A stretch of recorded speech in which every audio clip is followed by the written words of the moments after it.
Feeling को control करो। इस इंडस्ट्री के अंदर हम आज आते हैं, काम करते हैं, ट्रेनिंग मीटिंग सेमिनार्स के अंदर आते हैं, बहुत कुछ मोटिवेट होते हैं, करना भी बहुत कुछ चाहते हैं।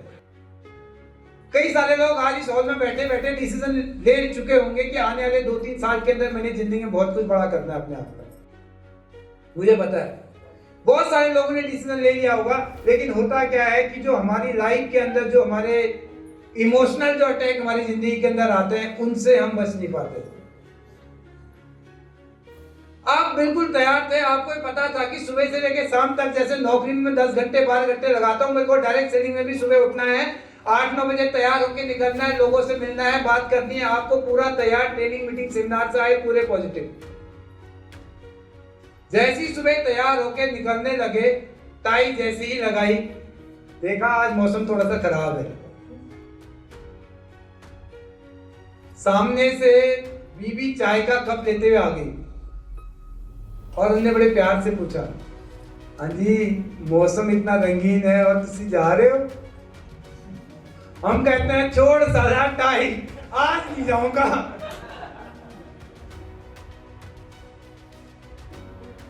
तैयार होके बिल्कुल घर से निकले थे, मीटिंग थी, 5 लोगों से मिलना था। जैसे ही घर से निकले, पीछे से आपका 3 साल का बच्चा आया और आपके बच्चे ने आपकी पैंट पकड़ ली। पापा मुझे ना आज घुमाने ले चलो। और पीछे से बीबी का डायलॉग आया, पैसे क्या अपनी छाती में रख के ले जाओगे, बच्चों को खुश कर दो। और हम कहते हैं छोड़ भाई, सही कह रही है तू। जिंदगी में काम न करने के हमने इतने एक्सक्यूज बना लिए, आज इतने एक्सक्यूज बना लिए, इतने एक्सक्यूज बना लिए, फिर हम कहते हैं कि यार हमें पैसा नहीं आता। कभी हमारे पड़ोस में हमारे पड़ोसी के बच्चे का बर्थडे था तो हम मीटिंग में नहीं गए। कभी हमारे दूर के दोस्त के भाई के बहन की बेटी की शादी थी, हम वहां चले गए। कभी सुबह बारिश होगी, बीवी ने बोल दिया न जाओ सैया छोड़ा के भैया। कभी पीछे से बच्चे ने पैंट पकड़ ली। हम सारी जिंदगी बहानों के आधार पे ही अपनी जिंदगी को हमने सेट कर रखा है। घर से निकले, मीटिंग में जाना था, भैया मीटिंग में क्यों नहीं आया? अरे सर पता है मैं तो निकलने वाला था, आपको पता है मेरा सिलेंडर खत्म हो गया था। उसका सिलेंडर खत्म हो गया। कोई घर से जैसे ही निकलता है मीटिंग के लिए, उसका पंचर हो जाता है, पता नहीं क्या चक्कर है। कई लोग जाम में फंस जाते हैं, कईयों के पड़ोसी की शादी होती है, पता नहीं लोगों के क्या क्या बहाने होते हैं, और हम कहते हैं कि हम जिंदगी में सफल नहीं है। दोस्त मैं आपसे सिर्फ एक ही सवाल पूछता हूं कि जिंदगी में आगे बढ़ने के सपने किसके हैं दोस्त, आपके कि मेरे? जब आपके सपने आगे बढ़ने के, तो उनको पूरा कौन करेगा? हम करेंगे, लेकिन हम कर क्या रहे हैं? कब तक हम अपनी असफलता के लिए अपने बीवी बच्चों का सहारा लेंगे? कब तक हम अपनी बीवी के लिए अपने सीनियर अपने लोग को समझाते रहेंगे कि उसने ऐसा नहीं किया, मैंने ऐसा किया? कब तक आप अपने बच्चे के सर के ऊपर पे अपने झूठ का बहाना डालते रहेंगे? अरे जब बारिश आई थी तो आपके दिल ने खुद ही बोला था मौसम सही है, मैं नहीं जाता। बीवी ने कह के तो मोहर लगा दी उसको। अगर आपके अंदर दम था, काम करना था, बीवी कहती, जिस वक्त बीवी ने बोला था ना कि न जाओ सैया छोड़ा के भैया, प्यार से उसको कहते हैं कि सैया जा रहे हैं, तेरे लिए काम करेंगे और तेरे को एक दिन हवाई जहाज में घुमा के ले जाएंगे। ये कहने का दम है। अरे जब बच्चा पीछे से पाँव पकड़ता है, जब बच्चे ने पीछे से पैंट पकड़ी थी और उस वक्त प्यार से गोद में उठा के अगर बच्चे से ये कहने की हिम्मत रखो कि बेटा तेरा बाप जा रहा है, लेकिन तू ध्यान रख आने वाले तेरे बर्थडे में है ना, तेरा पापा तेरे को वो कहेगा जो तू कहेगा, ये प्रॉमिस है, कह सकते हैं? अरे कब तक हम अपनी बीवी बच्चों को सहारे रख के हम अपने झूठ उन पे ऊपर फेंकते रहेंगे?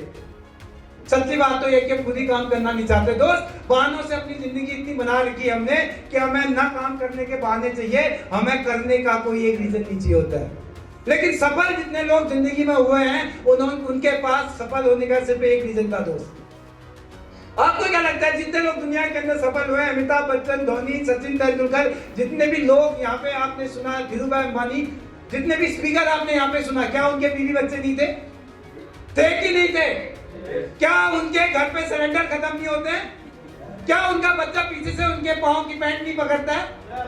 क्या उनकी बीवी हाथ पकड़ के ये नहीं कहती होगी कि हाथ मत जाओ? कहती होगी नहीं कहती होगी? भैया हर आदमी की कहती है, ह्यूमन नेचर है भाई, ये सब कहेंगे। अब देखना आपने ये है कि आपका डिसीजन बड़ा है कि आप बहाने बड़े हैं। मैं जब इस इंडस्ट्री के अंदर आया था, भाई बड़े सारे लोगों को मेरी स्टोरी पता है। ऐसा नहीं कि मेरे को सब कुछ आसानी से मिल गया। मैं भी पहला 3 साल मैंने जिंदगी में कुछ नहीं किया। जैसे जैसे मैं सेटल हुआ और लाइफ के अंदर मैं सही जा रहा था, मेरी शादी हो गई। उसके बाद मेरी शादी के ठीक 20 दिन बाद मेरे फादर को कैंसर डायग्नोज हो गया। 26 नवंबर को मेरी शादी हुई और 18 दिसंबर को हनीमून पे जाना था। 20 दिसंबर को, 18 दिसंबर को मेरे फादर की कैंसर की रिपोर्ट मेरे हाथ में थी। 2 दिन बाद जाना था। 4th स्टेज का कैंसर था। डॉक्टर ने बोला कि सिर्फ 3 महीने बचे हुए हैं। मैंने बोला कीमोथेरेपी करा लो।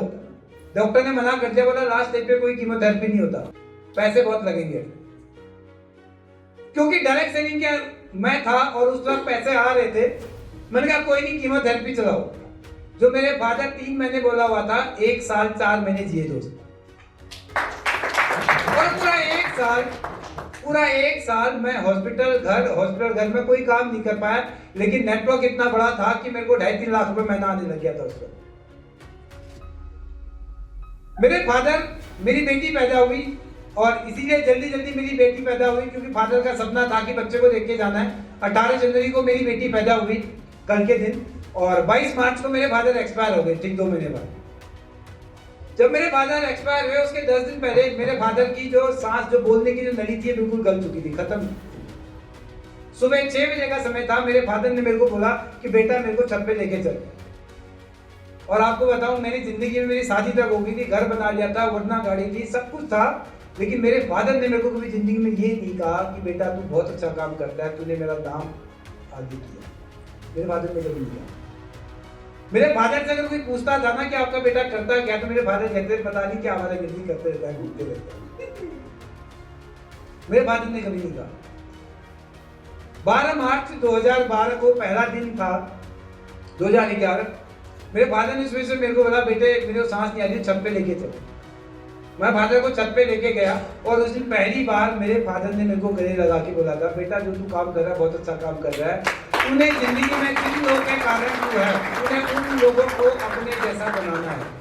जिन लोगों के कारण आज तू है, तूने अपने टीम में लोगों को अपने जैसा बनाना है। और शायद उस दिन मेरी जिंदगी का पहला दिन था जिस दिन मैं अपने फादर को गले लगा के बहुत देर रोया था। उसके कुछ देर बाद मेरे फादर की आवाज चली गई थी, फिर पेन से कॉपी से लिख के देते। 10 दिन वो रहे और उसके बाद इस दुनिया से चले गए। जब मेरे फादर एक्सपायर हुए, जब 12वीं होती है हमारे वहाँ, सारी 12वीं जब हुई तो अगले दिन मैंने अपनी मम्मी को बोला कि ऐसा है कि आप जो है भाई के पास जाना है, भाई के पास जाओ। और वाइफ को बोला कि तुम मायके चली जाओ। मैंने बोला आप काम करना है, मेरे को जाना है। तो उस वक्त मेरी माँ ने एक डायलॉग मारा था बहुत जबरदस्त। बोला तेरे पापा की चिता अभी ठंडी भी नहीं हुई है और तू जाने की कह रहा है। बोला हम किसके सहारे रहेंगे? सोच के देखिए मेरा उसको क्या आंसर होता। लेकिन मैंने अपनी माँ को आंसर दिया था कि आज मैंने कहा मम्मी ऐसा देखो, जो जाना था वो चला गया। अगर मेरे घर रहने से मेरे पापा वापस आएंगे ना, मैंने कहा मैं बिल्कुल घर में 24 घंटे रहने को तैयार हूँ। लेकिन जिन लोगों के कारण आज मैं खड़ा था, क्योंकि मार्केट में कर्जा भी बहुत हो गया था, मेरा नेटवर्क काम कर रहा था, पैसे मुझे आ रहे थे, लेकिन जिन लोगों के कारण मैं खड़ा था कि मुझे पता था कि यार इन लोगों को लेके मैंने आगे जाना है। मम्मी को भेज दिया, वाइफ को भेज दिया और मैं सीधे अंबाला आ गया। सैनी साहब उस समय के हैं। अंबाला में ओएक्स ग्रीन के अंदर मैंने किराए पे एक फ्लैट लिया था। वहीं पे मैं और मेरा ड्राइवर रहते थे। 6 महीने में अपने घर ही नहीं गया, 6 मंथ। मेरी वाइफ रोज फोन पे रोती थी। क्यों? क्योंकि उसके मायके के उसके लोग कहते थे कि प्रदीप की बेटी होगी, इसलिए इसने अपनी बीवी को छोड़ दिया। अब आप जितने भी बाप माँ बाप यहाँ पे बैठे हुए, सोच के देखिए एक बाप अपनी बेटी से कितना प्यार करता है। लेकिन मेरे ससुराल वालों को पता था कि अरे बंदा ठीक है। मैं अपनी वाइफ से कहता था कोई बात नहीं, जिसको जो कहना है कहने से मुझे कोई फर्क नहीं पड़ता, भैया काम करना है। मैंने 6 महीने अपनी बेटी को वीडियो कॉलिंग पे बड़ा होते हुए देखा है। वहां से मेरी वाइफ रोती थी, मेरी आंख से आंसू नहीं आता था, नहीं निकलता था, लेकिन जैसी फोन रखती मैं सारी रात रोता था दोस्त। एक बाप अपनी बेटी से कितना प्यार करता है ना, कोई जितने लोग बाप है वो समझ सकते हैं। 6 महीने घर ही नहीं गया, इतना काम किया कि यहाँ पे अम्बाला की टीम से उस वक्त कम से कम हमने 10 कार अचीवमेंट मैंने निकाले। 6 महीने बाद घर गया तो BMW 3 सीरीज लेके गया।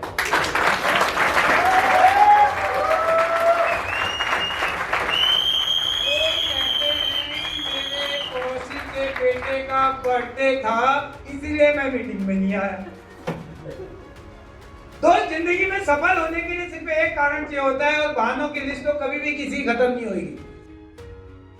जब जिससे कमिटमेंट कर दिया तो वो अपना कमिटमेंट पूरा करो। नेटवर्क मार्केटिंग के अंदर आज तक का रिकॉर्ड है इस इंडस्ट्री में जितने साल हो गए, अगर मैंने किसी को मीटिंग का टाइम दे दिया तो दे दिया। बारिश आए, आंधी आए, तूफान आए, जो मर्जी हो जाए, प्रदीप उपाध्याय ने टाइम दिया है तो मीटिंग पे पहुंचेगा। एक बात की बात है, उसी समय की बात है, हमारा कैंप में एक सेमिनार था और जुलाई का समय था। हल्द्वानी के अंदर एक नदी पड़ती है बीच में, नदी में पानी इतना आ गया कि गाड़ियां पार नहीं हो रही थी।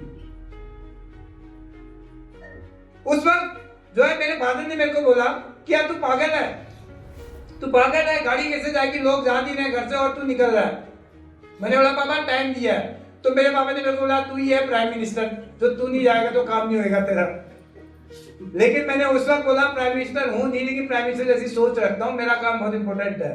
ऐसा कहती मेरे फादर का टेम्परेचर 50 डिग्री क्रॉस कर गया था। ठीक है, मैं घर से निकला, मैंने टाइम दिया था, बारिश आए, आंधी आए, तूफान आए, जो मर्जी आए, मैं अम्बाला कैंप के अंदर आया, मैंने अपना सेमिनार किया, वापस गया। लोग यहाँ पे गवाह है।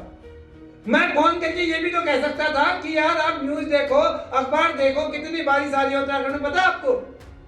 लेकिन मुझे पता था कि इन लोगों ने अगर 100 लोग इकट्ठा करें तो कितने लोगों को कॉल किया होगा, कितने लोगों का होगा। उस 100 लोगों में से अगर एक आदमी प्रदीप उपाध्याय तेरी बात से मोटिवेट हो गया और उसने अगर वो आदमी सफल हो गया तो न जाने जिंदगी में कितने।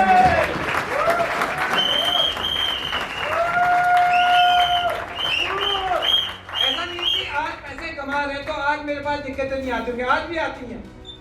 वेस्टिज के अंदर जब मैं आया तो तब भी दिक्कतें थी, आज भी दिक्कतें हैं। दिक्कतें तो सारी जिंदगी रहेगी। आज भी मैं घर से निकलता हूं तो मेरा बच्चा रोता है, मेरा बेटा फोन पे रोता है, पापा वीडियो कॉल अभी आ जाओ।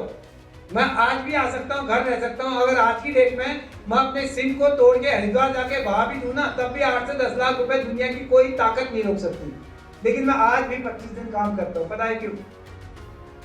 सिर्फ इसीलिए क्योंकि मुझे पता है कि अगर मैं 25 दिन फील्ड में काम करूंगा, हो सकता है कोई एक आदमी अगर मुझसे मिलकर मोटिवेट हो जाए और वो मेरा जैसा बन जाए तो पता नहीं कितने लोगों को लखपति करोड़पति बना देगा। आज मेरी टीम के अंदर 200 से ज्यादा कार अचीवर है, 200 से ज्यादा मेरी टीम के अंदर कार अचीवर है, जिसमें 5 लग्जरी कार अचीवर है। और अगले महीने फरवरी के अंदर 10 लोग एक साथ ऑडी निकालने मेरी टीम के अंदर। पता मायने ये नहीं रखता जिंदगी में कि मैंने कितने पैसे कमाए, मैंने पेंट हाउस लिया, मैंने मर्सिडीज ली, ये बिल्कुल भी मायने नहीं रखता। मायने ये रखता है कि आज मेरी टीम में कितने लोग पैसे कमा रहे हैं। अगर आज की डेट में 200 कार अचीवर मेरी टीम में है तो कम से कम 200 लोग तो 50,000 से ऊपर पैसा कमाते होंगे, मानते हैं? अगर लग्जरी कार अचीवर है तो कम से कम 3 लाख रुपए महीना तो कमाते होंगे 10 अभी जो नए आने वाले हैं। तो अगर सोच के देखिए, अगर जब मेरे को डायरेक्ट सेलिंग इंडस्ट्री मेरे पास आई थी और उस वक्त जब मेरे को इंडस्ट्री के बारे में पता चला और अगर मेरा सर ऐसे हो चुका होता तो क्या आज इतने लोगों की जिंदगी बदलती? क्या इतने सारे लोग, इतने अचीवर जो कल से आज तक आप यहाँ पे देख रहे हैं, क्या इतने सारे अचीवर बने होंगे? आपकी एक आपकी एक सफलता पता नहीं कितने लोगों की जिंदगी बदलेगी दोस्त, आप उंगलियों में काउंट नहीं कर सकते। तो एक ऐसी इंडस्ट्री है जहां पे आप अपने आप को तो सफल करते हैं लेकिन कई सारे लोगों की जिंदगी बदलते हैं दोस्त। आज आपके पास एक मौका है अपने आप को बदलने का और अपनी जिंदगी बदलने का दोस्त। जितने भी चैलेंजेस जिंदगी में आते हैं उनको एक्सेप्ट करो। एक्सेप्ट करोगे चेंज, जब आप एक्सेप्ट करोगे तभी आपकी जिंदगी में ट्रांसफॉर्म होगा।